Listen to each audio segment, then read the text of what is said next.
السلام علیکم ورحمۃ اللہ وبرکاتہ۔ سورہ آل عمران کی آیت نمبر 110 ہے۔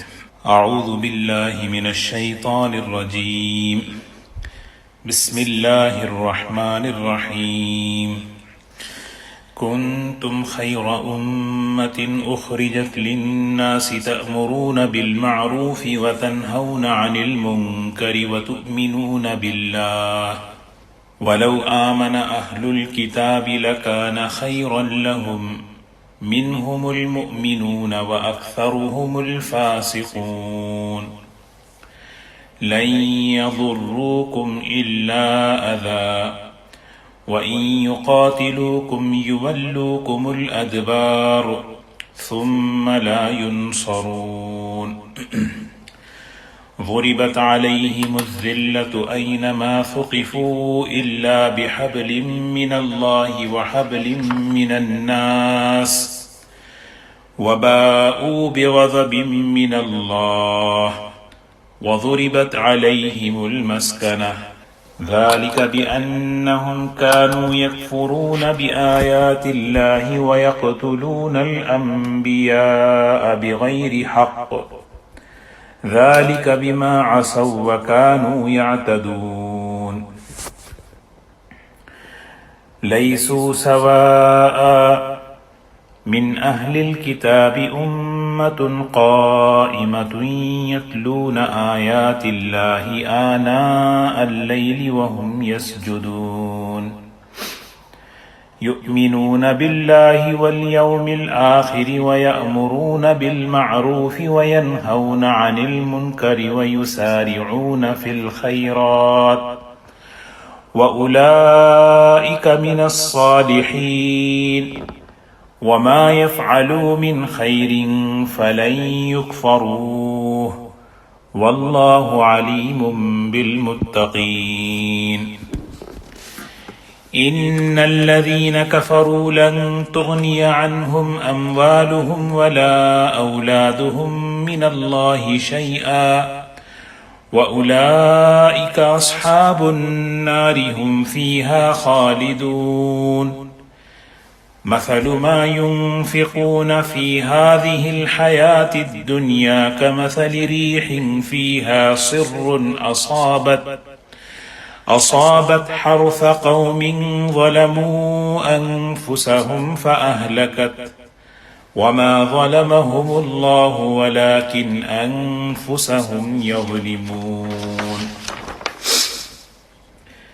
يا أيها الذين آمنوا لا تتخذوا بطانة من دونكم لا يألونكم خبالا ودوا ما عنتم قد بدت البغضاء من أفواههم وما تخفي صدورهم أكبر قد بينا لكم الآيات إن كنتم تعقلون ها أنتم أولئك تحبونهم ولا يحبونكم وتؤمنون بالكتاب كله وَإِذَا لَقُوكُمْ قَالُوا آمَنَّا وَإِذَا خَلَوْا عَضُّوا عَلَيْكُمُ الْأَنَامِلَ مِنَ الْغَيْظِ قُلْ مُوتُوا بِغَيْظِكُمْ إِنَّ اللَّهَ عَلِيمٌ بِذَاتِ الصُّدُورِ إِن تَمْسَسْكُمْ حَسَنَةٌ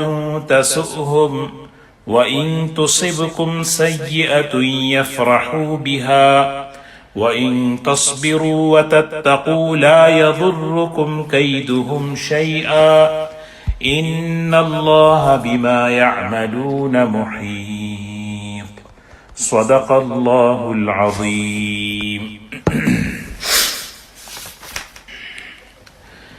سورہ آل عمران کی یہ آیت نمبر 110 ہے۔ اللہ تعالیٰ ارشاد فرماتے ہیں کہ کنتم خیر امہ، تم بہترین امت ہو۔ کنتم خیر امہ کہ تم بہترین امت ہو۔ اخرجت للناس جسے انسانوں کے لیے، انسانیت کے لیے نکالا گیا ہے۔ انسانیت کے فائدے کے لیے، ان کی نفع رسانی کے لیے نکالا گیا ہے۔ تأمرون بالمعروف، بھلائیوں کا حکم کرتے ہو، وتنہون عن المنکر، اور برائیوں سے روکتے ہو، وتؤمنون باللہ، اور اللہ پر ایمان لاتے ہو۔ سبحان اللہ۔ اللہ تعالیٰ نے اس امت کی تعریف فرمائی ہے، کنتم خیر امہ، کہ تم بہترین امت ہو۔ اللہ کے رسول صلی اللہ علیہ وسلم کی امت میں پیدا ہونا یہ بہت بڑی سعادت ہے، بہت بڑا احسان اور انعام ہے اللہ تعالیٰ کا۔ حضور اکرم صلی اللہ علیہ وسلم فرماتے ہیں، ان الجنت حرمت علی الانبیاء حتی ادخلها، جنت سارے نبیوں پر حرام ہے جب تک کہ میرا داخلہ نہ ہو جائے۔ انہیں سب سے پہلے اللہ تبارک و تعالی حضور اکرم صلی اللہ علیہ وسلم کو جنت میں داخل فرمائیں گے، پھر بعد میں سارے انبیاء علیہ السلام۔ پھر اگلا جملہ فرمایا، وَإِنَّ الْجَنَّةَ حُرِّمَتْ عَلَى الْأُمَمِ حَتَّى تَدْخُلَهَا أُمَّتِي، جب تک میری امت جنت میں اندر داخل نہ ہو اس وقت تک کوئی امت جنت میں داخل نہیں ہوگی۔ اس امت کا بڑا مقام ہے۔ اس امت کے لیے فرمایا کہ وَإِنَّ هَذِهِ أُمَّةٌ مَرْحُومَةٌ، یہ امت مرحومہ ہے، اللہ تعالیٰ کی رحمتوں میں ڈھکی ہوئی، ہر طرف سے اللہ کی رحمتیں ہی رحمتیں ہیں اس امت پر۔ سیدنا موسیٰ علیہ السلام اللہ تعالیٰ سے کلام کرتے ہوئے کہنے لگے، اے اللہ، میں نے تورات جو تیری کتاب ہے، جو تو نے مجھے عطا فرمائی، اس تورات کے اندر میں نے ایک امت کی تعریف دیکھی ہے، اس امت کے القاب، اس امت کا مقام، هو الشافعون والمشفعون یوم القیامہ، قیامت کے دن وہ شفاعت کرنے والی، اور ایسی شفاعت کہ جس کی شفاعت قبول کی جائے گی۔ موسیٰ علیہ السلام نے فرمایا، اے اللہ، یہ امت مجھے دے دے۔ اللہ تعالیٰ نے فرمایا کہ اے موسیٰ، وہ تو احمد صلی اللہ علیہ وسلم کی امت ہے۔ سوچیں کتنی بڑی بات ہے کہ اللہ کے رسول صلی اللہ علیہ وسلم کی امت کے فضائل پچھلی آسمانی کتابوں میں اس کے تذکرے ہیں۔ موسیٰ علیہ السلام نے فرمایا، میں نے تورات کی تختیوں میں ایک امت کی تعریف میں نے دیکھی، کفارۃ خطایاہم الصلوات الخمس، ان کے گناہوں کا کفارہ، ان کے گناہوں کی بخشش پانچوں نمازیں ہیں۔ سبحان اللہ۔ اس امت کے وجود میں آنے سے ہزاروں سال پہلے ان کی نمازوں کا ذکر تورات میں آسمانی کتابوں میں ہو رہا ہے۔ ہم جو نماز پڑھتے ہیں پانچوں نمازیں، یہ ہماری نمازوں کا کتنا بڑا مقام ہے۔ اللہ تعالی ہمیں اس کی قدر کی توفیق نصیب فرمائے کہ نماز، ہماری نمازوں کا تذکرہ آسمانی تورات میں ہو رہا ہے کہ ان کی نمازیں کیسی ہیں۔ ایک نماز دوسرے نماز کے گناہوں کے کفارہ۔ کوئی شخص عشاء کی نماز پڑھ لے، مغرب اور عشاء کے درمیان جتنے چھوٹے چھوٹے گناہ ہیں اللہ معاف کرتے رہے۔ ہم خیر الامم، یہ امتوں میں سب سے بہترین امت ہے۔ امتوں میں سب سے، حضرت آدم علیہ السلام سے لے کر نبی کریم صلی اللہ علیہ وسلم تک، موسیٰ عیسیٰ علیہ السلام تک جتنی امتیں آئی ہیں، حضور اکرم صلی اللہ علیہ وسلم نے فرمایا، انتم افضلها واکرمها الی اللہ، تم سب سے افضل، تم سب سے مکرم اللہ کے پاس۔ تمام امتوں میں، تمام قوموں میں سب سے افضل، سب سے مکرم، اکرم کون سی امت ہے؟ میری امت ہے۔ کیوں؟ لِأَنَّكُمْ تَأْمُرُونَ بِالْمَعْرُوفِ وَتَنْهَوْنَ عَنِ الْمُنْكَرِ وَتُؤْمِنُونَ بِاللَّهِ۔ یہ مقصد ہے۔ وضو تو ساری امتوں میں رہا، ہر امت وضو کرتی رہی، وضو ہر امت میں رہا، لیکن وضو کی وجہ سے اعضاء کا چمکنا یہ حضور اکرم صلی اللہ علیہ وسلم کی امت کی خصوصیت ہے.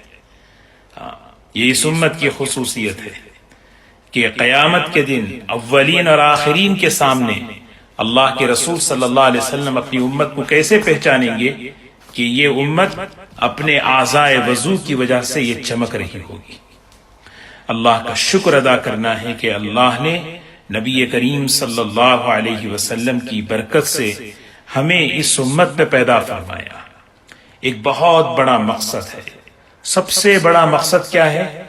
سب سے بڑا مقصد ہمیں امت بن کر رہنا ہے. امت کسی قوم کا نام نہیں، امت کسی جماعت کا نام نہیں، امت کسی فرقے کا نام نہیں ہے. امت کہتے ہیں جیسے حضور اکرم صلی اللہ علیہ وسلم نے امت بنایا، مختلف زبان، کیونکہ آپ عالمی نبی ہیں، قیامت تک کے لیے نبی ہیں. پچھلے زمانے میں جو پیغمبر آتے تھے ان کی نبوت وقتی ہوتی تھی، علاقے کے ساتھ ہوتی تھی. اللہ کے رسول صلی اللہ علیہ وسلم کی نبوت قیامت تک کے لیے اور سارے عالم کے لیے، اور سارے عالم میں مختلف زبان، مختلف رنگ، مختلف برادری، مختلف یعنی خاندان کے لوگ، کیونکہ عالم میں مختلف ہیں. کوئی کالا ہے، کوئی گورا ہے، کوئی سانولا ہے، کوئی اور زبان بولتا ہے. تو اللہ کے رسول صلی اللہ علیہ وسلم نے جہاں آپ نے ایک ایک کو فردن آپ نے ان کی تربیت کی، آپ نے اس افراد کو امت بھی بنایا، سب کو جوڑ دیا، سب کو آپ نے جوڑ دیا، ایک امت بنا دیا. کہ جیسے جماعت کی نماز، پچھلی قوموں میں جماعت کی نماز کہاں تھی؟ اس امت کو جو ہے نا جماعت کی نماز، جیسے ایک امام ہے، ایک نماز ہے، ایک امام کے پیچھے پوری جماعت پڑھ رہی ہے، اس طرح حضور اکرم صلی اللہ علیہ وسلم نے اس امت کو جو ہے ایک مقصد پر، ایک کام پر، ایک نہج پر آپ نے جمع کر دیا. یہی تو بات گزشتہ درس میں بھی ہوئی تھی کہ مدینہ منورہ میں کچھ لوگوں نے مسلمانوں میں پھوٹ ڈالنے کی کوشش کی اور آپس میں ایک کو دوسرے کا مقابل بنانے کا پلان بنایا. اللہ تعالیٰ نے آیتیں اتاری، یا ایھا الذین آمنوا اتقوا اللہ حق تقاتہ ولا تموتن الا وانتم مسلمون واعتصموا بحبل اللہ جمیعا. اس میں کیا بیان کیا کہ فرمایا کہ تقوی اختیار کرو، اجتماعیت کے ساتھ، امت پنے کے ساتھ، اللہ کے دین کی رسی کو مضبوطی سے تھامو، اور وَاذْكُرُوا نِعْمَةَ اللَّهِ عَلَيْكُمْ، اللہ کے احسان کو یاد رکھنا کہ جس اللہ نے تمہیں مختلف زبان، مختلف علاقوں سے نکال کر تمہاری سالوں کی دشمنیوں کو ختم کر کے تمہیں بھائی بنا دیا اور تمہیں اللہ نے دین سے نوازا ہے. تو دوستو یہ سب سے بڑا، یہ شاہی لقب ہے، کنتم خیر امہ، کہ تم بہترین امت ہو. یعنی آدمی سوچے نا کہ وہ سوچتا خیر کہتے ہیں ہر قسم کی بھلائیاں، ہر قسم کی خیر اس کے اندر ہے. اس امت کے بڑوں میں، چھوٹوں میں، جوانوں میں، بوڑھوں میں، مردوں میں، عورتوں میں، مالداروں میں، غریبوں میں، ایک ایک طبقے میں، ہر ایک کے اندر. یہ کب ہے؟ جب امت بنیں گے، قوم بن کر رہیں گے تو یہ خیر نہیں رہے گا. خیر امہ، یہ خیر امت ہے. یہ خیر اسی وقت آئے گی جب امت بنیں گے. اسی لیے آج بہت کوشش اس بات کی ہو رہی ہے کہ اس امت کو قوم بنا دیا جائے. قوم کسے کہتے ہیں؟ ہر آدمی اپنے اپنی ذاتی زندگی کو سوچے، اپنے اپنے فکر میں رہے اور مل کر نہ رہے. مل کر کے بھی اس کنتم خیر امہ، کیونکہ مقصد بہت بڑا ہے. اخرجت للناس، انسانیت کی نفع رسانی کے لیے تمہیں نکالا گیا ہے، اور یہ انسانیت کو بھلائی پہنچانے کے لیے، نفع پہنچانے کے لیے امت بننا ضروری ہے. آدمی نماز پڑھ سکتا ہے، روزہ رکھ سکتا ہے، تلاوت کر سکتا ہے، لیکن انسانیت کو فائدہ پہنچانے کے لیے ذاتی زندگی کا جو دین ہے یہ کام نہیں آئے گا جب تک کہ آپس میں مل کر آپس میں امت نہ بنے۔ اللہ کے رسول صلی اللہ علیہ وسلم نے اس کو امت بنایا ہے۔ یہ امت کیسے بنتی ہے، امت کیسے ٹوٹتی ہے، یہ بار بار یہ چیزیں اس سے پہلے ذکر کی گئیں۔ نبی کریم صلی اللہ علیہ وسلم نے اس امت کو بڑی مشقت کے ساتھ، بڑی قربانیوں کے ساتھ اور بڑے محنت کے ساتھ اس امت کو بنایا ہے۔ ہمیں سوچنا چاہیے وہ کیا باتیں ہیں، وہ کیا چیزیں ہیں جس سے شیطان اس امت کو قوم بنا دیتا ہے، اس امت کو توڑ دیتا ہے۔ اس میں سب سے بڑی بنیاد زبان ہے، سب سے بڑی بنیاد زبان ہے۔ دوسری چیز دل ہے۔ زبان کیا ہے؟ آدمی جو ہے سوچے کیا کہہ رہا ہوں میں، زبان سے جو بول رہا ہوں یہ جوڑ کی بات کر رہا ہوں یا توڑ کی بات کر رہا ہوں۔ میں جو زبان سے بول رہا ہوں یہ اس استہزار کے ساتھ بولے کہ ہم دو بات کر رہے ہیں تو تیسرے اللہ ہیں، ہم تین بات کر رہے ہیں تو چوتھے اللہ ہیں۔ یہ استہزار کے ساتھ میرا بول کسی کی سازش میں تو نہیں نکل رہا، کیونکہ اس کے پیچھے حضور صلی اللہ علیہ وسلم کی قربانیاں ہیں، حضور صلی اللہ علیہ وسلم کی دعائیں ہیں۔ اسی لیے جمعہ کی نماز چھوڑنے پر اتنی پکڑ نہیں ہوتی جتنی مسلمانوں میں توڑ پیدا کرنے کے لیے۔ جب امت ٹوٹ جاتی ہے ایک خیر کے دروازے، خیر پھیلنا بند ہو جاتا ہے۔ اسی لیے قیامت کے دن اللہ تبارک و تعالی ایک ایسے شخص کو اپنے دربار میں بلائیں گے جس کے پاس نہ نماز کی کمی ہے، نہ روزوں کی کمی ہے، نہ تلاوت کی کمی ہے، ذاتی زندگی تو اس کی دین عبادت ہی عبادت ہے۔ لیکن جب ایک زبان کا بول، اس بول کو پہلے پکڑا جائے گا جس بول پر امت میں فساد پیدا ہو گیا، امت توڑ جوڑ کے بجائے توڑ اس کے اندر پیدا ہو گیا، اللہ تعالیٰ کہیں گے تیری نماز، تیرا روزہ، تیرا حج سب ایک طرف، اس پر ثواب ملے گا، لیکن یہ جو بول جو تو نے بولا ہے جس پر امت میں توڑ پیدا ہو گئی ہے، یہ پہلے اس کو جو ہے نا جا کے اس کی سزا بھگت کے لاؤ۔ ایک ایسا شخص بھی لایا جائے گا جس کے اعمال میں کمی ہوگی، جس کے اعمال میں کمی ہوگی، لیکن زبان سے کچھ بول ایسے نکلے ہیں زندگی میں جس میں توڑ کے بجائے جوڑ پیدا ہو گیا، فساد ہونے والا رک گیا اس کی زبان سے، اس کے بول پر۔ اللہ تعالیٰ ہمیں وہ ذریعہ بنائے۔ ہمیشہ آدمی سوچے، اللہ تبارک و تعالیٰ اس سے کہیں گے ہاں تیرے اعمال میں کمی ہے لیکن تیرا وہ بول ہمیں بہت پسند آیا جس سے ہونے والا فساد رک گیا، ٹوٹنے والی امت جڑ گئی۔ اللہ تعالیٰ کہیں گے اس کا بدلہ ہم تجھے نوازتے ہیں۔ تو کنتم خیر امہ، اصل میں بات کیا ہے؟ اللہ تعالیٰ ایمان والوں کا جہاں مقام بتا رہے ہیں، اسٹیٹس بتا رہے ہیں، تمہارا اسٹیٹس کیا ہے، تمہارا مقام، یہ کس کو بتا رہے ہیں؟ یہ اصل میں اہل کتاب کو بتا رہے ہیں۔ اہل کتاب کو یہ کہہ رہے ہیں کہ دیکھو ایمان والوں کی صف میں آ جاؤ، ان لوگوں کے اندر آ جاؤ، ان لوگوں میں شامل ہو جاؤ تم لوگ۔ اور دعوت اللہ تعالیٰ کس طریقے سے دے رہے ہیں؟ کہہ رہے ہیں کہ جانتے ہو میں جس کی طرف میں تمہیں بلا رہا ہوں یہ کون لوگ ہیں؟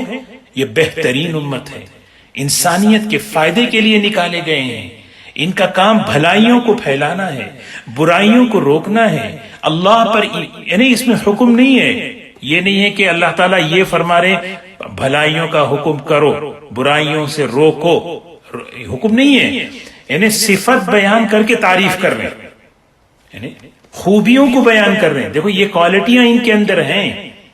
اسی لیے یہ کوالٹی کہ امت بننا اور انسانیت کے فائدے کے لیے اللہ نے مجھے نکالا ہے، میری زندگی اپنی ذات پر سوچنے کے لیے بلکہ امت بننے کے لیے، آدمی بھلائیاں پھیلیں برائیاں پھیلیں، یہ چیز کے جیسے میں نے عرض کیا کہ اس میں سب سے بڑی جو چیز ہے وہ ہماری زبان ہے۔ ہاں میری زبان، میرے زبان کے بول، یہ چیز میں اس کو اچھا یہ قابو میں کیسے ہو؟ یہ زبان امت بنتی ہے ٹوٹتی ہے زبان سے، لیکن یہ قابو میں کیسے ہو اس کے لیے ایک بات بیان کی گئی، ہر وقت یہ استحضار ہو اللہ میرے ساتھ ہے، اللہ مجھے دیکھ رہا ہے، اللہ میری اللہ سمیع ہے، اللہ بصیر ہے۔ یہ جب استحضار پیدا ہوتا ہے آدمی سوچ کر بولتا ہے، تول کر بولتا ہے، وہ بات بولتا ہے، وہ لہجہ اختیار کرتا ہے جس سے جوڑ پیدا ہو۔ ہاں اسی لیے ہمیں ہماری فکر یہ ہونی چاہیے کہ ہم اپنے مقام کو سمجھیں کہ تم خیر امہ، خیر امہ، ہر اس چیز سے اپنے کو بچانا ہے جس سے یہ امت پناہ ٹوٹتا ہے، کسی کی حقارت کرنا، کسی کا مذاق اڑانا، کسی غیبت کرنا، زبان کا غلط بے اکرامی کرنا، اور ہر وہ عمل جس سے امت جڑتی ہے اس کو ہمیں اپنی زندگیوں میں لانا ہے۔ فرمایا کنتم، کتنا شاہی لقب دیکھیں، اللہ تعالیٰ اہل کتاب کو یہ دعوت دے رہے ہیں کہ تم ان لوگوں کے صف میں آ جاؤ، تم بہترین امت ہو۔ انہیں فرمانا یہ دیکھو یہ کون ہے یہ لوگ، اور اب ہم مسلمانوں سے خطاب، تم بہترین امت ہو۔ سب سے پہلی چیز یہ جو ہے نا، یہ جو شاہی ٹائٹل ہے، یہ خطاب ہے، یہ پہلے کسی اور قوم پر نہیں رکھا گیا سر پہ۔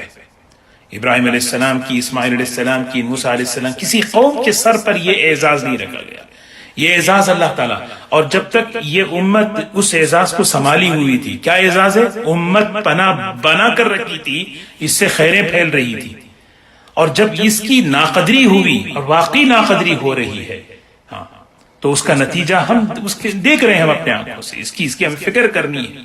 تو دوسری چیز کیا؟ اخرجت للناس، ساری انسانیت کی بھلائی کے لیے، بہتری کے لیے، ان کے نفع رسانی کے لیے تمہیں انتخاب کیا گیا، تمہیں چنا گیا۔ تأمرون بالمعروف، تمہاری زندگی کی علامت خوبی کیا ہے؟ بھلائیاں پھیلاتے ہو تم، اچھائیوں میں کلمہ ہے، نماز ہے، اخلاق ہے، خیر کی باتیں ہیں، جہاں رہو جس طرح خیر کی چابی بن کر رہنا، خیر کی چابی، میں خیر پھیلاؤں۔ وَتَنْهَوْنَ عَنِ الْمُنْكَرِ، برائیوں سے روکتے ہو، وَتُؤْمِنُونَ بِاللَّهِ، اللہ پر ایمان رکھتے ہو، اللہ پر ایمان، تمہارا اللہ پر ایمان رکھتے۔ یہ خوبی ہے کہ تمہارا جینا، تمہارا مرنا، تمہاری دوستی، تمہاری عداوت، تمہاری دشمنی، سب اللہ کے لیے، سب اللہ کے لیے۔ وَتُؤْمِنُونَ بِاللَّهِ، اور واقعی اس آیت کے مصداق میں اگر ہم حضرات صحابہ کی زندگیاں اگر دیکھیں، ماشاءاللہ حضرات صحابہ انہوں نے امت بن کر دکھایا، اور ایسی امت بنائی تھی انہوں نے کہ بس 100 کی تعداد ہزاروں لاکھوں پر غالب آتے تھے، اور خیریں ہی خیریں ان سے پھیلتی چلی جا رہی تھی۔ پھر آگے فرمایا وَلَوْ آمَنَ أَهْلُ الْكِتَابِ لَكَانَ خَيْرًا لَهُمْ، اگر یہ اہل کتاب ایمان لے آتے، اگر یہ اہل کتاب ایمان لے آتے، لَكَانَ خَيْرًا لَهُمْ، ان کے لیے بہتر تھا۔ یہ اہل کتاب اللہ کے فرما برداروں کے ساتھ مل کر اللہ کی فرما برداری والی زندگی اختیار کر لیتے، بھلائیوں کی دعوت دینے والے ہو جاتے، اور خود برائیوں سے رک کر برائیوں کو روکنے والے بن جاتے، تو ان کے حق میں کیا ہی بہتر تھا۔ لَكَانَ خَيْرًا لَهُمْ وَلَوْ آمَنَ أَهْلُ الْكِتَابِ لَكَانَ خَيْرًا لَهُمْ، ان کے حق میں بہتر نہ ہوتا تو کیا، یہ بھی بہترین امت ہو جاتے۔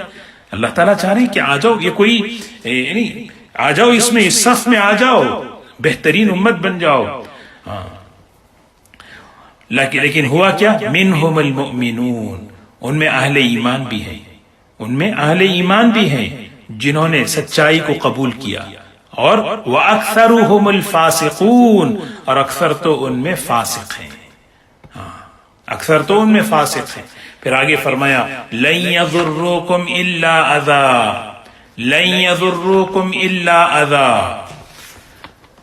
اب اہل کتاب، یہود و نصارہ، دشمن، وہ چاہتے تھے، کیا چاہتے ہیں؟ یہ کس طرح یہ امت ختم ہو جائے، اس امت کا خیر آگے نہ بڑھے۔ یہ وہ شامل کہاں ہوتے؟ ان کی تو یہ کوشش ہے کہ یہ امت نہ رہے، اس کی کوششیں ہو تو اللہ تعالیٰ کیا فرما رہے ہیں؟ گھبراؤ نہیں. اللہ تعالیٰ اطمینان دلا رہے ہیں. لن یضروکم الا، ہرگز کوئی نقصان نہیں پہنچا سکتے تم کو، الا اذا، مگر تھوڑی سی تکلیف. تھوڑی سی تمہیں تکلیف، تم کہاں سے کہاں ان کو ہمت اور جرت ہے کہ وہ دشمن تمہیں تکلیف پہنچائے، تمہیں ختم کر سکے. ہاں الا اذا، الا اذا کا مطلب تمہیں پریشان کرتے رہیں، لیکن اس پریشانی میں تمہیں اجر ہے. پریشانی کیسے؟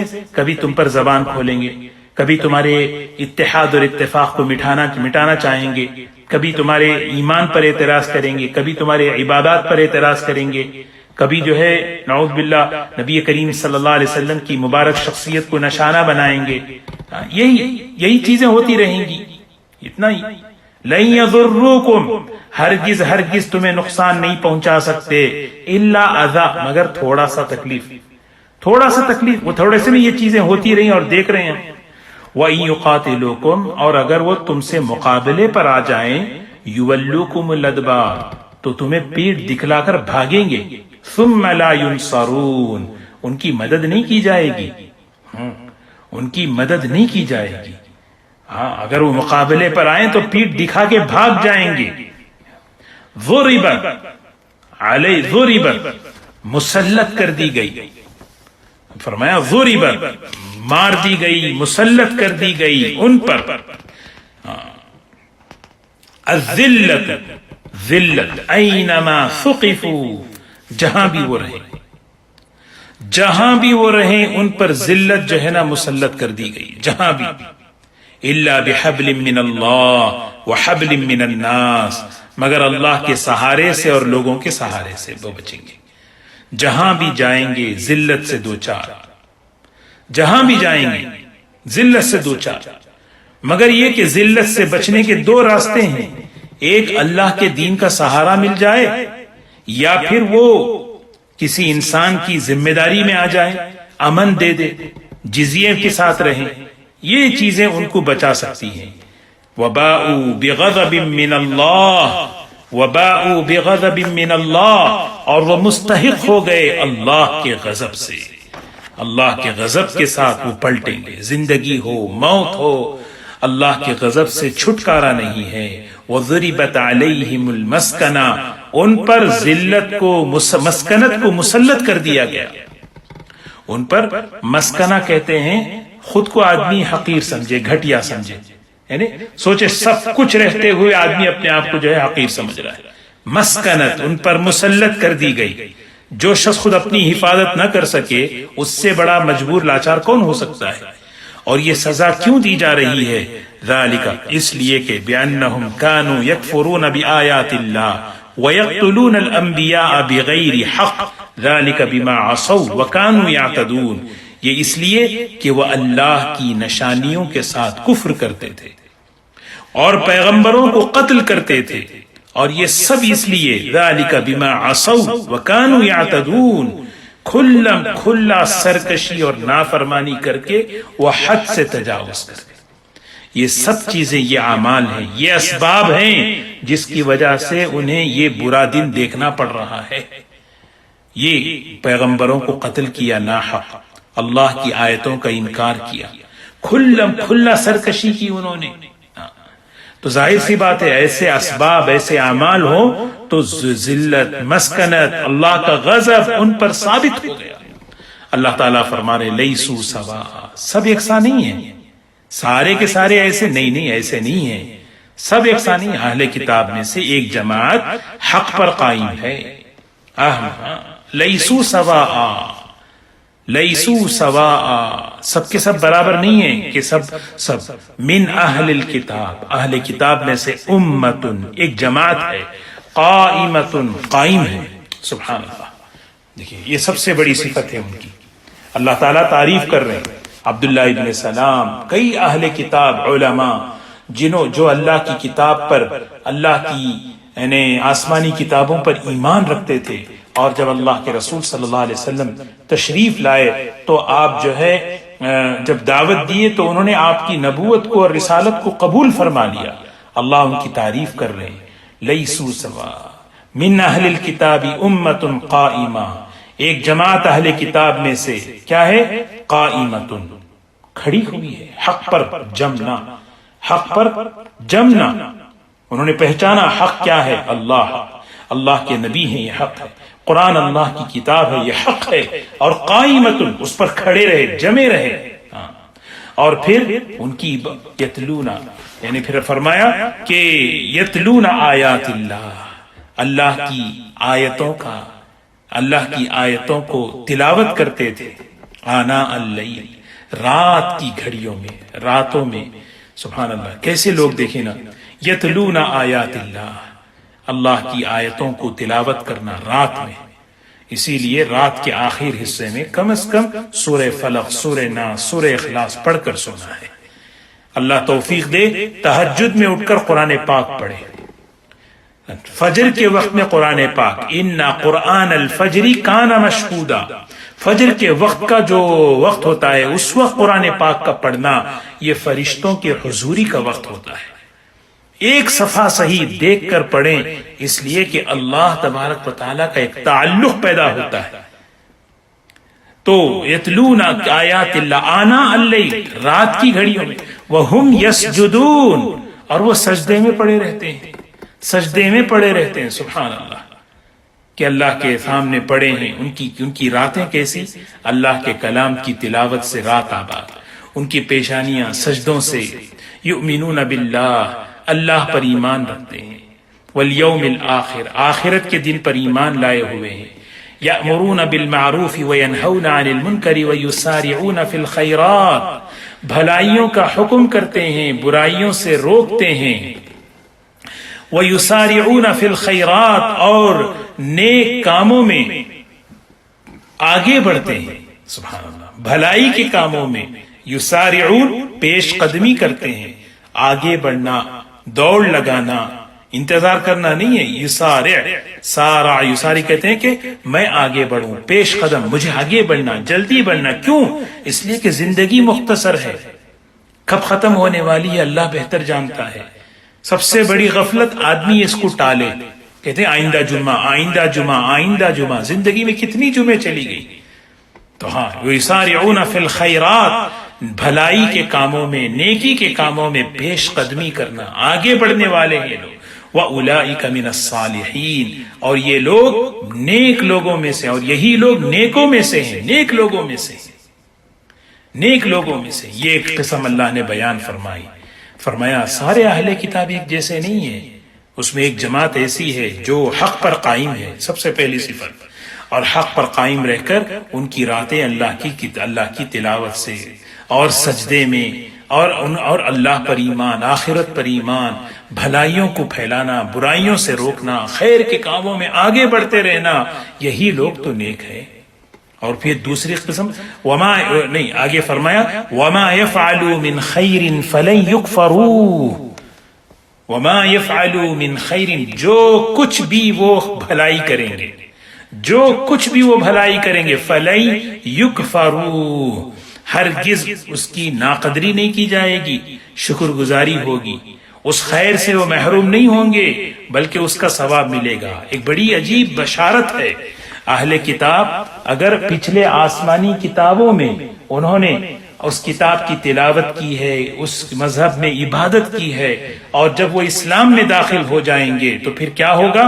پچھلا جو کچھ خیر انہوں نے کیا ہے اللہ اس پر بھی اجر دیں گے، اس پر بھی ثواب دیں گے۔ واللہ علیم بالمتقین، اللہ تعالیٰ تو ڈرنے والوں کو اچھی طرح جانتا ہے۔ کیسا خوش نصیب ہے یہ طبقہ، دیکھیں جب تک ان کے پاس آسمانی دین تھا اس پر قائم تھے، اور جب اللہ کے رسول صلی اللہ علیہ وسلم تشریف لائے اور دعوت دی تو انہوں نے اس کو قبول کیا۔ اس وقت بھی بھلائی میں تھے، اس وقت بھی ان کی بھلائی اللہ کے پاس محفوظ ہے۔ وہ جو پچھلے آسمانی دین پر رہتے ہوئے جو کچھ خیر کا کام انہوں نے کیا ہے، فَلَن يُكْفَرُوهُ، اس خیر سے وہ محروم نہیں ہوں گے، اس کا بھی اجر انہیں ملے گا، کیونکہ اللہ جانتے ہیں تقوی والوں کو۔ اور دوسری قسم اہل کتاب کی وہ بیان کر رہے ہیں، ان الذین کفروا لن تغنی عنہم اموالہم ولا اولادہم من اللہ شیئا، ایک قسم وہ بھی ہے اللہ کی محبت، اللہ کے دین کے مقابلے میں اپنے مال کو، اپنی اولاد کو سب کچھ سمجھا.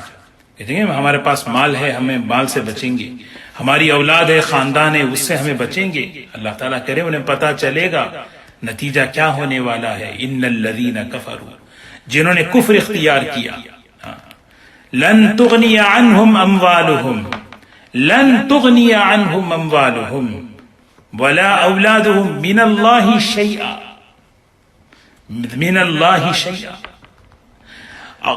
ذرا برابر بھی کام نہیں آئے گا.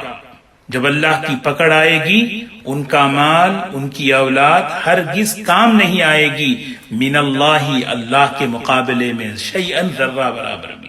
اللہ کے مقابلے میں مطلب اللہ جب پکڑیں گے، سزا دیں گے، کتنا ہی مال، کتنی ہی اولاد کیوں نہ ہو، اللہ تعالیٰ کے مقابلے میں اللہ کی پکڑ سے بچا نہیں سکتی. وَأُولَئِكَ أَصْحَابُ النَّارِ، یہ جہنمی ہیں، ہم فیہا خالدون، ہمیشہ ہمیشہ اس میں رہیں گے. ایک مثال دے کر فرمایا دیکھو کتنا بڑا نقصان یہ لوگ کر رہے ہیں اللہ کے رسول صلی اللہ علیہ وسلم پر ایمان نہ لا کر. یعنی مثل ما ينفقون في هذه الحياة الدنيا كمثل ريح فيها صر أصابت حرث قوم ظلموا أنفسهم فأهلكت وما ظلمهم الله ولكن أنفسهم يظلمون. اللہ کے راستے میں جو کچھ آدمی خرچ کرتا ہے ایمان کے ساتھ، اخلاص کے ساتھ خرچ کرے تو اس کو ملے گا. ایمان ہو اور اخلاص ہو. ایمان کے بغیر خرچ کرے یا پھر اخلاص کے بغیر ریاکاری پر خرچ کرے، اس کا خرچ کرنا برباد ہے.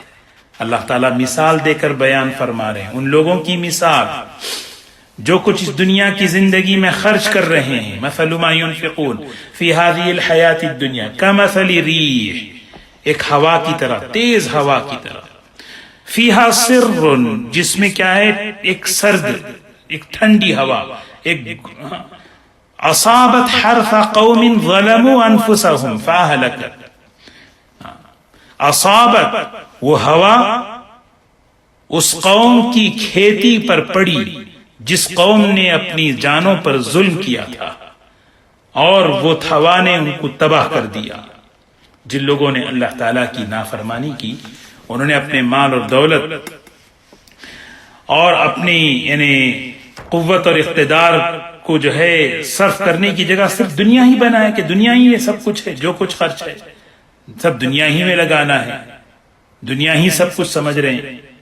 تو اللہ تعالیٰ مثال دے رہے ہیں، ان کے خرچ کی مثال ایسی ہے کہ جیسے کھیتی ہے، کھیتی کی حفاظت کے لیے آدمی جو ہے نا کوئی چیز چھپر بناتا ہے تاکہ کوئی اگر آفت آئے، مصیبت آئے تو بچے. تو اعمال کی حفاظت ایمان سے، اعمال کی حفاظت اخلاص سے. اگر ایمان اور اخلاص اگر ہٹ جائے تو پھر تو وہ عمل کی کوئی اہمیت نہیں ہے، پتہ نہیں کون سی ہوا اس کو تباہ کر دے. اللہ تعالیٰ فرما رہے ہیں یہ لوگ خرچ کر رہے ہیں لیکن بغیر ایمان کے، نہ ایمان ہے نہ اخلاص ہے. ایک ہوا ایسی آئے گی جو کچھ انہوں نے خرچ کیا اس خرچ کو تباہ و برباد کر دے گی.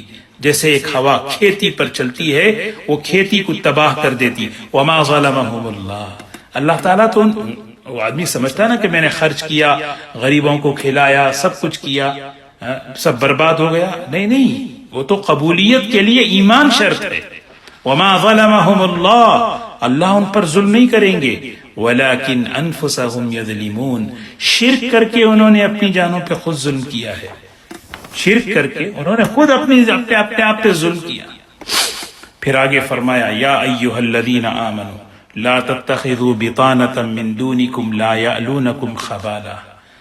اے ایمان والو، دیکھیے اصل تو ایمان کی حفاظت ہے. ایمان کی حفاظت میں ایک بڑا سبب کیا ہے؟ آدمی ماحول کی حفاظت کرے، اپنے تعلقات کی حفاظت کرے. تعلقات جیسے ہوتے ہیں اس کا اثر ہمارے دین پر، ہمارے ایمان پر پڑتا ہے. تو اس کے لیے فرمایا کہ اپنے تعلقات کو مضبوط کرنا ہے. دوستی اور دشمنی صرف اور صرف اللہ کے لیے ہو. کس سے تعلقات بنائیں وہ بیان کر رہے ہیں. اے ایمان والو لا تتخذوا بطانة من دونکم، تم نہ بناؤ رازدار اپنے علاوہ تم، یعنی اپنے علاوہ کا مطلب ایمان والوں کے علاوہ کسی دوسروں کو اپنا رازدار نہ بناؤ. تم دیکھو تو صحیح تمہارا مقام کیا ہے، اور اللہ تعالیٰ نے تمہیں قبول فرمایا، سعادت کس تمہیں بڑی نعمت سے اللہ نے نوازا، ایمان اور خیر امت ہو. کیونکہ جس زمانے میں یہ آیت نازل ہوئی وہ اس وقت جو ہے یعنی ماحول ایسا تھا کہ سب یعنی ایمان میں داخل ہو رہے تھے، تو ان کی پرانی دوستیاں تھیں، پرانے تعلقات تھے غیروں سے، تو ان کے ساتھ اچھا معاملہ کرنا، اچھا برتاؤ کرنا یہ دین کا حصہ ہے. لیکن ان سے ایسے تعلق، ایسی دوستی، ایسا کہ بالکل ان سے ان کو رازدار بنا دو، یہ مناسب نہیں ہے. اعتماد نہیں ہے، احتیاط. اسی لیے ماحول میں جب نفاق پھیل جائے، اغراض پھیل جائیں، تو اس موقع پر اعتماد نہیں کرنا ہے، احتیاط کرنا ہے. آج ہمارا مسئلہ کیا ہے، ہم ہر ایک پر اعتماد کرتے ہیں، اسی لیے پریشان ہیں. ہر آدمی پہ اعتماد کر کے ہم اپنی راز کی بات بتا دیتے ہیں اور خود پریشان ہوتے رہتے ہیں. دیکھ لیں گھروں میں، خاندانوں میں کیا ہو رہا ہے. اعتماد تو کچھ ہی لوگوں پہ کیا جاتا ہے، احتیاط سب کے ساتھ کرنا ہے. یہ نہیں تو فرمایا یا ایھا الذین آمنوا لا تتخذوا بطانۃ من دونکم لا یألونکم خبالا.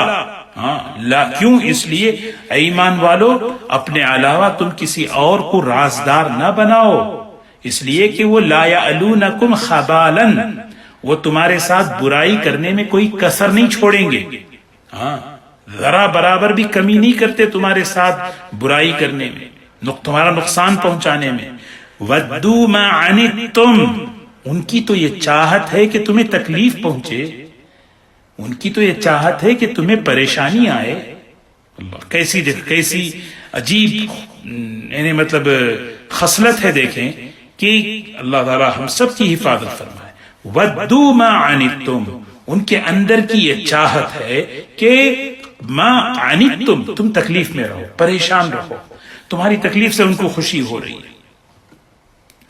اور ایسے لوگوں کے ساتھ تم دوستی کر رہے ہو.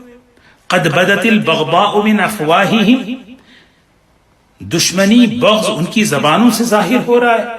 تمہارے بارے میں وہ کیا چاہتے ہیں وہ سب ذرا غور تو کرو. تمہاری عداوت، تمہاری دشمنی ان کی ہر چیز سے ٹپک رہی ہے. وما تخفی صدورہم اکبر، جو کچھ سینوں میں چھپایا ہوا ہے وہ تو بہت بڑی بات ہے. زبان سے تھوڑا ہی جھلک رہا ہے، سینوں میں چھپایا ہوا بہت. وما تخفی صدورہم، ان کے سینوں میں تمہاری دشمنی جو بھڑک رہی ہے اس کا تو تم اندازہ بھی نہیں لگا سکتے. قد بینا لکم الآیات ان کنتم تعقلون، ہم نے واضح کھول کر صاف تمہیں جو ہے نا نشانیاں بیان کر دی اگر تم سمجھ سے کام لو. ان نشانیوں کا تقاضا کیا ہے؟ اخلاص اور یقین صرف اللہ کے لیے. اللہ کی طرف تمہاری نگاہ ہونی چاہیے، دلوں میں صرف اللہ کا خوف ہو، اللہ سے امید ہو، اللہ کے دین پر، اللہ کے رسول صلی اللہ علیہ وسلم کی مبارک زندگی پر آدمی جمے، اور ہر ایک کے ساتھ اچھا برتاؤ ہو. لیکن رازدار اسی کو بناؤ جس پر اعتماد ہو، اور وہ ایمان کی بنیاد پر ہوتا ہے. ہاں انتم، ایک اور بات بتا رہے ہیں، ہاں انتم اولائی تحبونہم، سوچو تو صحیح، تم یہ ہو کہ ان سے تم محبت کیے جا رہے، حالانکہ وہ تم سے محبت نہیں کرتے.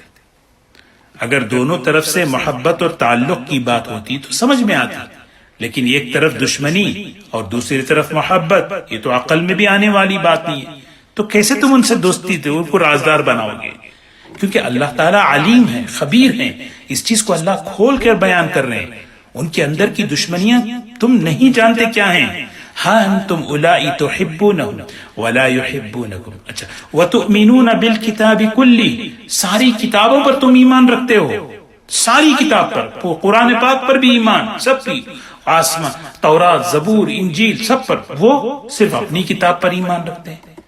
صرف ون وے ہے، ٹو وے نہیں. وَإِذَا لَقُوكُمْ قَالُوا آمَنَّا، جب تم ان سے ملتے ہو تو کہتے ہیں ہم ایمان لا چکے، بھئی ہم تمہارے ساتھ ہیں، ہم بھی ایمان والے ہیں، ہم ایمان والے ہیں۔ وَإِذَا خَلَوْا، جب وہ تنہائی میں چلے جاتے ہیں، عَضُّوا عَلَيْكُمُ الْأَنَامِلَ، غصے کی وجہ سے اپنی انگلیاں چباتے ہیں، غصے کی وجہ سے انگلیاں چباتے ہیں۔ اللہ تعالیٰ کیا فرما رہے ہیں؟ ظاہر سے دھوکہ نہ کھاؤ، ظاہر کچھ اور باطن کچھ اور۔ ہاں، ظاہر سے کبھی دھوکہ نہیں کھانا چاہیے، ہاں، اس لیے کہ ظاہر کچھ اور ہے، باطن کچھ اور ہے۔ سامنے ملتے ہیں تو تمہاری ہاں میں ہاں ملاتے ہیں، اور تنہائی میں جب جاتے ہیں تو بس دوسرا معاملہ ہوتا ہے۔ یہ سب چیزیں اللہ بیان کر کے ہمیں روک رہے ہیں، یہ چیزیں ہمارے اندر نہیں آنی چاہیے۔ ہاں، قل کہہ دیجئے موتوا بغیظکم، غصے میں مر جاؤ۔ ہاں، غصہ کر رہے ہیں تم، کرو غصہ، غصے میں جاؤ، کہتے ہیں جاؤ غصے میں جو کرنا ہے کر لو، اللہ کا دین ہی چمکے گا، اللہ کا دین ہی غالب آئے گا۔ قل موتوا بغیظکم ان اللہ علیم بذات الصدور، اللہ تعالیٰ سینوں کے معاملات کو اچھی طرح جانتے ہیں، کتنا ہی آدمی چھپا لے اندر کی بات اللہ جانتا ہے، سامنے والا جانے نہ جانے اللہ جانتا ہے۔ ان تمسسکم حسنۃ تسؤہم، آخری آیت ہے، ان تمسسکم حسنۃ تسؤہم، ان کا معاملہ دیکھو، تمہیں کوئی بھلائی، اچھائی، کوئی فائدہ تمہیں پہنچتا ہے، انہیں ناگواری ہوتی ہے۔ اللہ کی طرف سے کوئی نعمت تمہیں ملتی ہے، تمہیں کوئی سہولت ملتی ہے، کوئی آسانی ملتی ہے، کوئی ترقی تمہیں ملتی ہے، انہیں بہت ناگواری ہوتی ہے۔ یہ ہے مزاج ان کا۔ وَإِن تُصِبْكُمْ سَيِّئَةٌ يَفْرَحُوا بِهَا، اس سے بڑی دشمنی کیا ہو سکتی؟ بولے کوئی برائی تمہیں پہنچے تو خوش ہوتے ہیں، کوئی پریشانی، مصیبت، کوئی نعمت چھین گئی، کوئی چیز ہو گئی، خوش ہو رہے اندر۔ حالانکہ ایسا تو نہیں، ایمان کی صفت تو کچھ اور ہے، یہ تو نفاق ہے، یہ تو عداوت ہے۔ یہ ساری باتیں اللہ بیان کر رہے ہیں، یہ ان کا حال ہے۔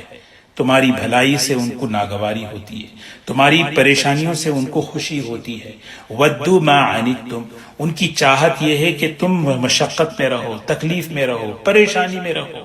ہاں، سامنے ملتے ہیں تو مسکرا کر ملتے ہیں، اندر تو بس بھڑک غصے میں ان کے سینے جو ہے بغض و عداوت میں بھرے ہوئے ہیں۔ یہ ساری چیزیں آپ سن کے سمجھتا ارے اتنا اندر ہے ان کے، تو کیا کریں؟ اللہ تعالیٰ ایمان والوں کو دو باتیں بتا رہے ہیں، دو کام کر لو، ان کی تدبیریں، ان کی نفرتیں، ان کی شرارتیں تمہیں نقصان ہی نہیں پہنچائیں گی، دو کام کر لو۔ وَإِن تَصْبِرُوا وَتَتَّقُوا، صبر اور تقوی اگر تم اختیار کرو، صبر کا مطلب ان کی تکلیفوں پر صبر کرو، مصیبتوں کو مسکرا کر گوارا کرتے رہو، مشقتوں کو خندہ پیشانی سے قبول کرتے رہو، اور وَتَتَّقُوا، جس بات کا حکم دیا گیا اس کو کرو، جن باتوں سے تمہیں روکا گیا اس سے بچتے رہو، اللہ سے ڈر پیدا کرو، بس یہ دو باتیں۔ لا يضركم كيدهم شيئا، ان کی تدبیریں، ان کی پلاننگ ذرہ برابر بھی نقصان نہیں پہنچا سکے گی، ہاں، ذرہ برابر بھی نقصان نہیں پہنچا سکے گی۔ لا يضركم كيدهم شيئا، کیوں؟ ان اللہ بما يعملون محیط، جو کچھ وہ کر رہے ہیں اللہ اس کا احاطہ کیے ہوئے ہیں، اس لیے اللہ کی مرضی کے بغیر وہ تمہارا کچھ بگاڑ ہی نہیں سکتے۔ تو ایمان والے کی یہ خوبی ہے کہ وہ صرف اللہ پر ایمان، اللہ سے ڈرتا ہے، ہاں، اس کا اللہ ہی کی طرف اس کا تعلق ہوتا ہے۔ بس اللہ نے کیا کہا؟ صبر کرتے رہو، تقوی اختیار کرو، بس گھبرانا نہیں ہے، بس تھوڑی سی تکلیفیں دشمنوں کی پہنچتی رہیں گی، وہ زبان سے ہی ہیں، ہاں، بس آگے چلتے۔ اللہ تبارک و تعالی ہمیں امت بن کر خیر کے کاموں میں اللہ تعالی ہمیں آگے بڑھنے والا بنائے، اور یہ وہ باتیں ہیں جو امت کو توڑنے والی ہیں۔ اہل کتاب کی جو خرابیاں جو بیان فرمائی ہیں، یہ وہ چیزیں ہیں جس سے امت ٹوٹتی ہے، پھر خیر کی راہیں بند ہو جاتی ہیں۔ اللہ تبارک و تعالی ہم سب کی ان سے حفاظت فرمائے۔